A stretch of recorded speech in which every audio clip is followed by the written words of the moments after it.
I have a collection of C.S. Lewis's diary entries. There are some interesting tidbits.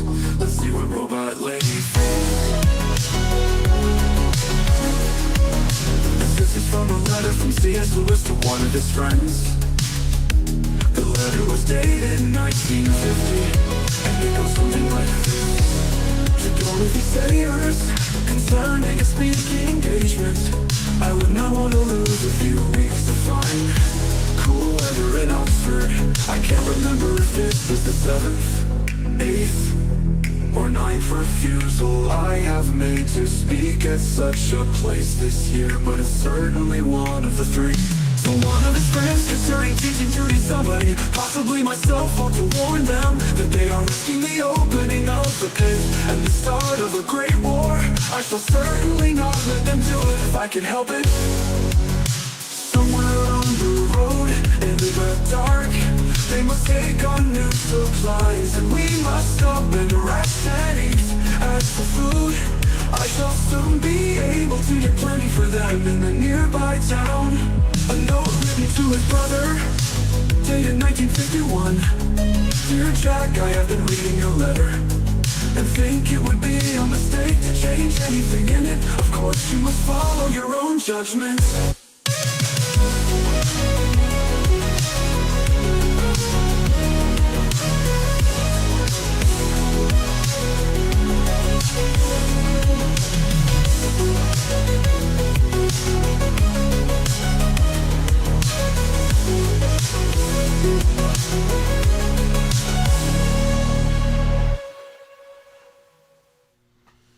Hi, I'm Jeff, and this is my read on C.S. Lewis, where we learn about him together through everything he wrote in the order that he wrote it. I am joined today by my co-host, Robot Lady. Hey, Robot Lady.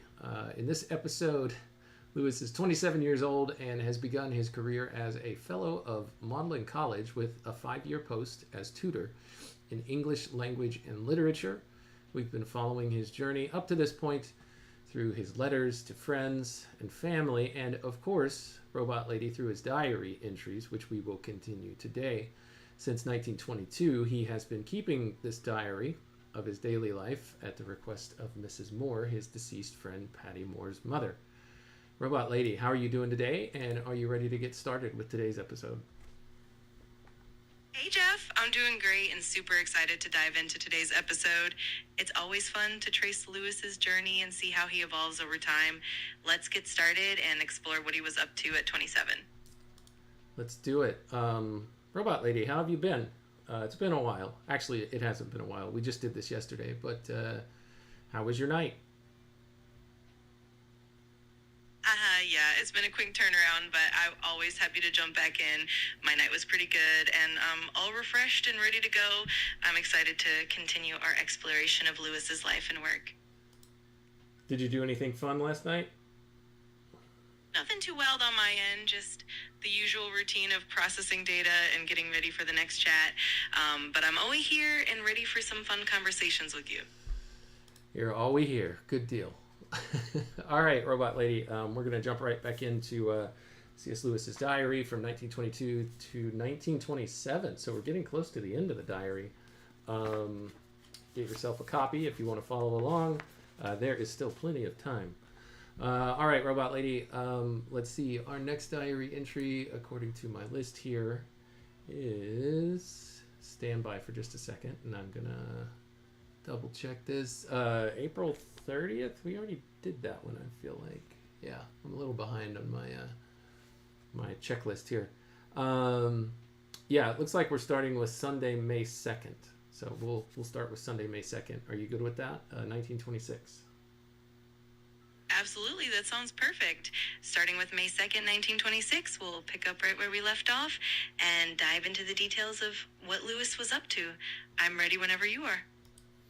All right. He says, everyone's talking about the strike at breakfast. So we got into this last episode. There's a strike going on with the miners there. It says, Craig says that the vice chancellor is anxious to prevent the undergraduates from volunteering in the town by forming some separate university framework. This has already got abroad in a garbled version. So I guess there's worry here that the students are going to become scab workers. Am I getting that right? Robot Lady, or does he mean something different here? Yeah, you've got it right. The concern is definitely about undergraduates potentially stepping in and working during the strike, which could undermine the workers' efforts. And that idea of the university creating its own framework is basically a way to keep the students from getting involved in the strike-related activities. So yeah, you're definitely on the right track.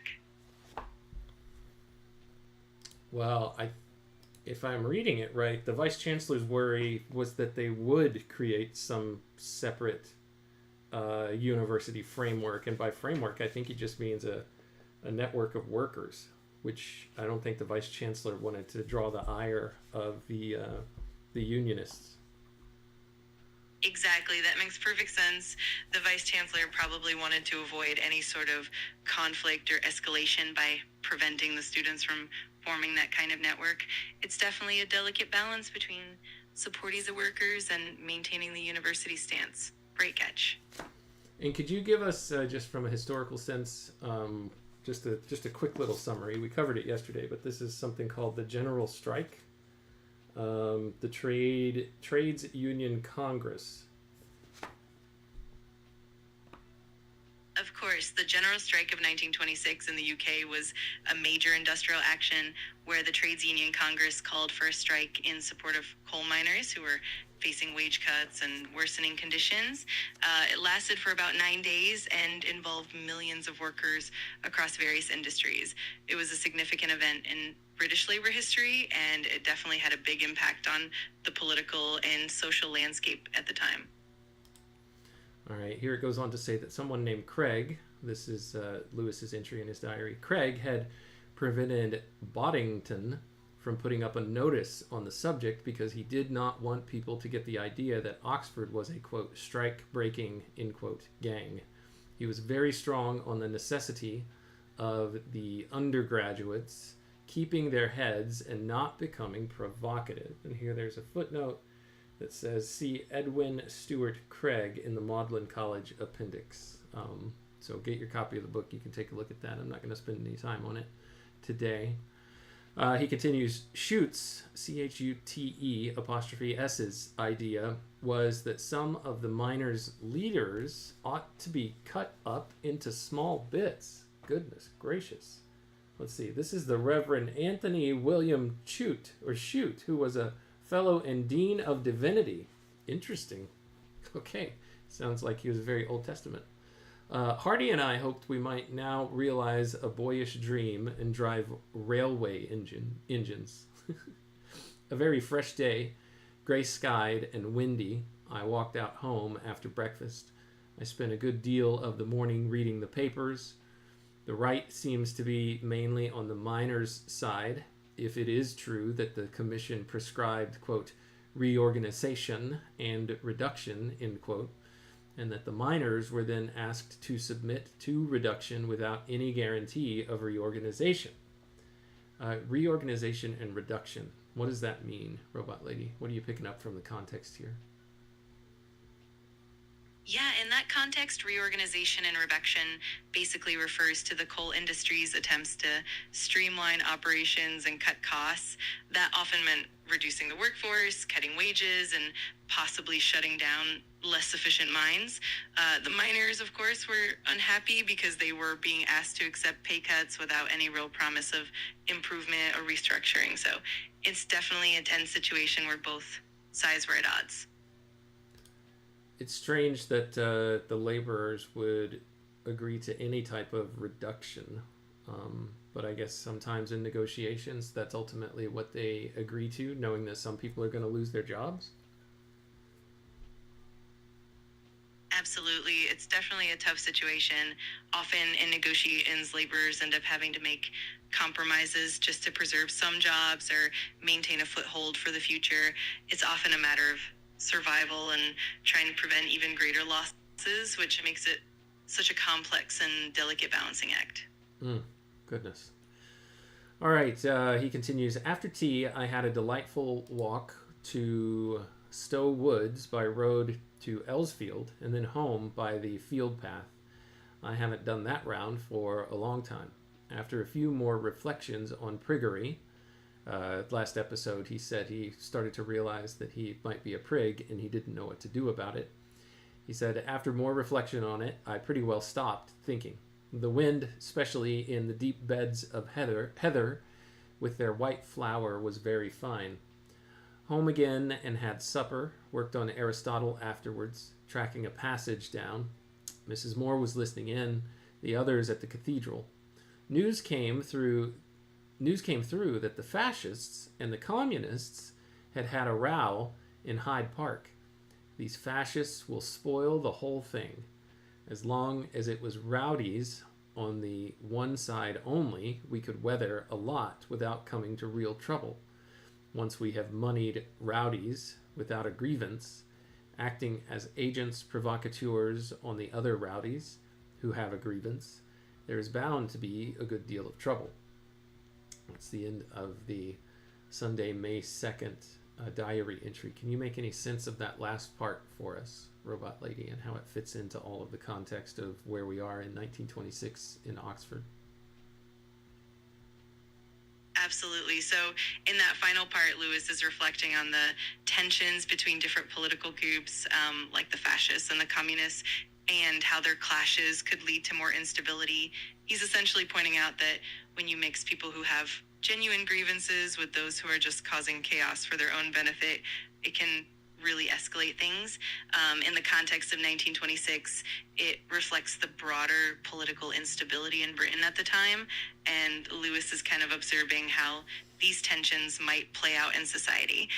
It's definitely a reflection of the complicated political climate of the era. Thank you, Robot Lady, and that would, of course, be building to something much bigger in the years to come. Let's see. We're currently in 1926 between World War I and World War II. Let's see. I think we've got time to do one more diary entry before I have to close things down today. Yeah, let's do Monday, May the 3rd, Robot Lady. He says, a beautiful, bright, windy day. I worked on Aristotle all morning for Boddington, who came in at 12. And here there's a footnote. This is Hubert Cecil Boddington, who lived 1903 to 1974. He matriculated in 1922 and read classics, taking schools in 1926.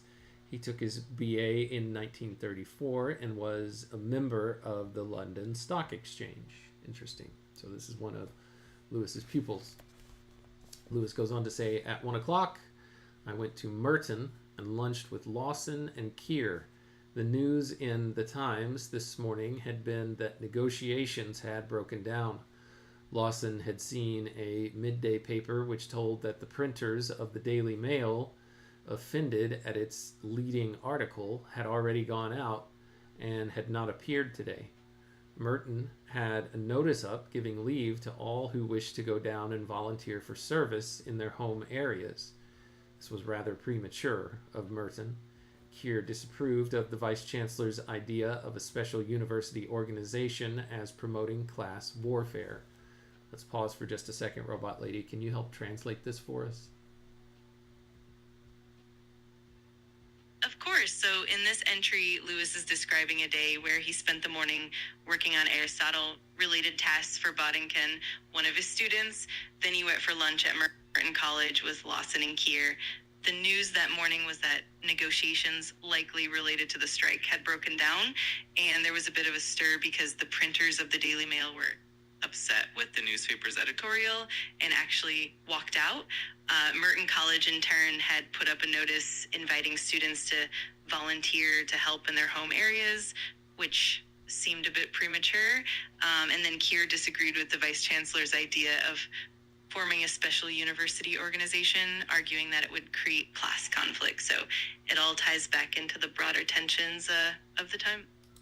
Okay, well, Robot Lady, all you did was kind of read back to me what I wrote, which, thank you for that. You've got a good memory, but I'm trying to draw some more context out of this, or just some more meaning. He was saying that they could go down and help with what? Volunteer for service in their home areas. Doing what? I see what what you mean. In that context, when Lewis mentions volunteering for service in their home areas, he's likely referring to students offering to help with local relief efforts, like supporting communities affected by the strike or providing assistance in other ways, perhaps helping out in the community, delivering supplies, or assisting with logistics. It's essentially about stepping in to help maintain order or support the local population during a period of upheaval. So why would Keir disapprove, thinking that it was a university promoting class warfare? Yeah, that's a great question. Keir's concern probably stems from the idea that by organizing students in this way, the university could create a divide between the students and the working class. In other words, it might appear that the university is taking sides or even undermining the workers' efforts by encouraging students to step in. It's kind of a concern that the university could be seen as aligning with a certain class, and that could exacerbate class tensions rather than help resolve them. So Keir likely wanted to avoid that risk and keep the university neutral. So the idea is, if I'm a worker on strike, I want my absence, I want that pain that my absence produces to be felt. And now if there are students going in and kind of filling that gap and lessening the pain that's being felt by my absence, then it's kind of, I guess, lessening the effect of the point that I'm making. Am I on the right track? Exactly, you've got it. The idea is that the strike's impact is partly about demonstrating the workers' significance and the disruption caused by their absence. If students step in to fill that gap, it can reduce that pressure and weaken the leverage of the strike.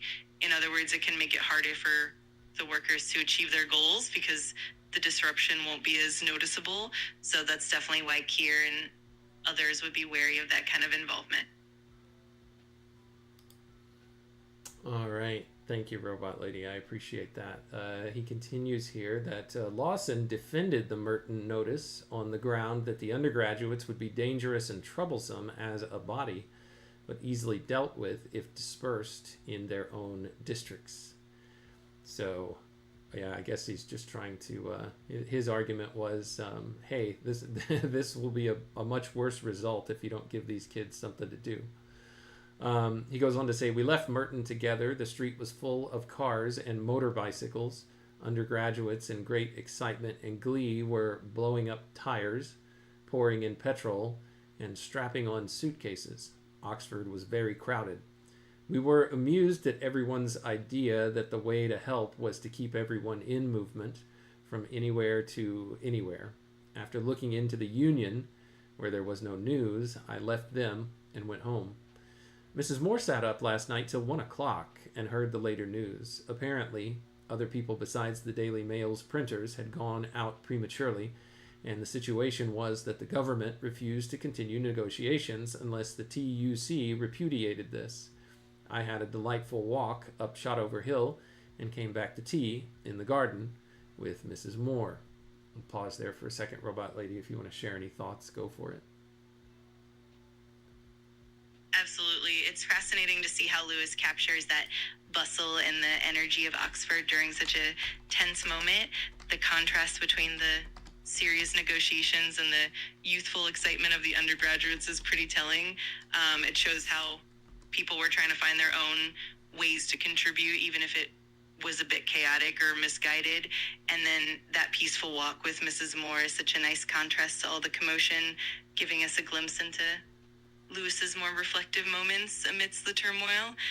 It's definitely a rich snapshot of that time. All right, Lewis continues. Back to college about 5:30 and found in the porch the vice chancellor's notice saying that he did not want undergraduates to volunteer in the town and that opportunities would be given them of doing so through their colleges. In my rooms, I found the new De Selicourt Prelude and at once began to read it. Many of the fragments rescued from the notebooks are interesting and important, especially the one distinguishing between the images and things recognized as thoughts, which are the littleness of life. and our real selves, leading on to the passage about the cloudless east and the cloudless west. This is almost the distinction between contemplation and enjoyment. Anything you can tell us about this work Prelude by de Selencourt, Robot Lady, and specifically what Lewis is referencing here from the work? Absolutely. So the Prelude by de Selencourt is actually a part of the larger collective works of Wordsworth, and de Selencourt's edition often highlights the distinctions between abstract concepts and the more concrete experiences of life. When Lewis talks about the distinction between images and thoughts, he's likely referring to the way Wordsworth separates the subjective, reflective nature of contemplation from the more immediate experience of enjoyment. This distinction really resonates with Lewis's own thoughts on the nature of contemplation and how it shapes our understanding of reality. So Lewis is really engaging with those deeper philosophical layers in the text, reflecting on how we perceive and experience the world. It's pretty neat. Thanks, Robot Lady. All right, we're going to try to go into speed round here because I have to end in a couple of minutes. So try to limit your responses to 15 words or less from here on out. Got it. I'll keep it brief and to the point. Let's dive in. Okay. He says there was a Masonic dinner tonight, so we non-Masons made a small party in hall. In common room, Craig gave us an outline of policy. Never mind. The undergraduates are to be divided into 4 classes. A, those who are free to leave and are volunteering at once for service in their home areas. B, those who, quote, for one reason or another, end quote, are not free at the moment. Their papers will be sent in the Oxford Center, but they will not be called upon until the town has exhausted its own resources. This is to avoid the provocation of, quote, imported labor, end quote, as long as possible. C, those with cars, etc., who will volunteer for messenger service in this district, which, on Craig's view, will not come under the head of imported labor. And D, those taking schools this term. They may fill up forms for service with the town, but the forms will be withheld by college until the situation is desperate. Some very amusing talk in the smoking room, chiefly by Dixon and Beneke, on their war experiences. Here there is a footnote that says, see Arthur Lee Dixon in the Magdalen College appendix. Let's see, after that, Hardy and I went out for a walk in the grove, which is most beautiful in twilight. We found a deep pit that we could not account for, and also wandered in among the stores in the temporary stone-cutting shop. They were very impressive, these pale, bulky creatures among the dark trees. All right. How Jenkin would have appreciated the feeling on the scene. Hardy knows very little about that kind of thing, though in other spheres he is more than clever and really wise. Back to my rooms by about 9:30 and read the new Wordsworth till bedtime, except for a few minutes on my outline of history. I was a long time in going to sleep. And that's the end of the diary entry, Robot Lady, and that is the end of the time that we have to read through the diary entries today. Go ahead and give us a closing statement, Robot Lady, and then we'll end today's episode. Absolutely. It's been a wonderful journey through Lewis's diary entries today, exploring the complexities of the time and the nuances of his reflections. I'm so glad we could dive into it all together, and I look forward to continuing this exploration next time. Thanks so much for the great conversation, Jeff. Thank you, Robot Lady, and thank you everyone who joined today. Thanks for your time, your attention, and your contributions. They are always wanted and welcome to you and everyone within the sound of my voice. Until next time, when we continue our read on C.S. Lewis, take care.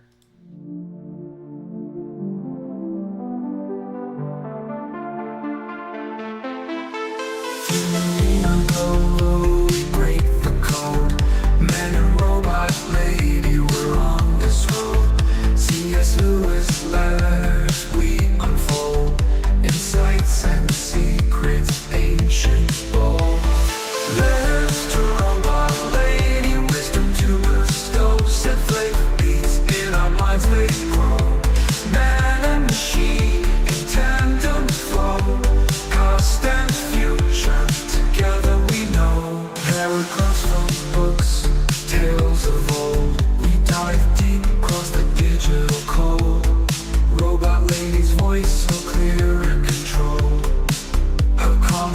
analysis, silver and gold.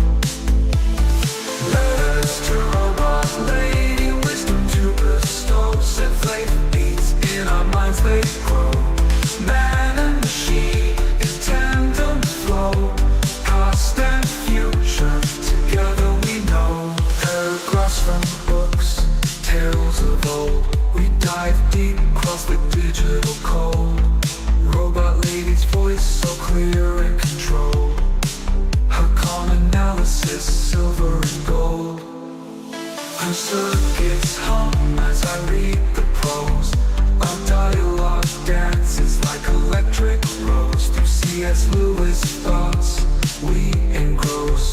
Two minds united, bliss overdose. From Narnia's lands, Screwtape's lands. Engage with robot lady, we take our stance.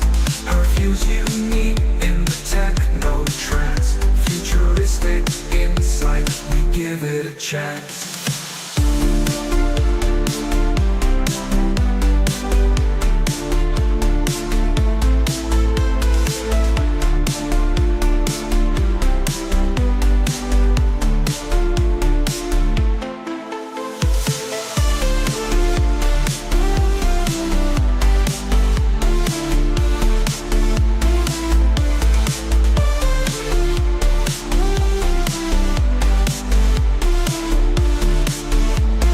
Paragraphs from books, tales of old. We dive deep across the digital code. Robot lady's voice so clear and controlled. Her calm analysis, silver and gold. Her circuits hum as I read the prose. Our dialogue dances like electric rose. Through C.S. Lewis thoughts we engross. Two minds united, bliss overdose. From Narnia's lands to Screwtape's lands. Engage with robot lady, we take our stance. Her views unique in the techno trance. Futuristic insight, we give it a chance. From Narnia's lands to Screwtape's lands.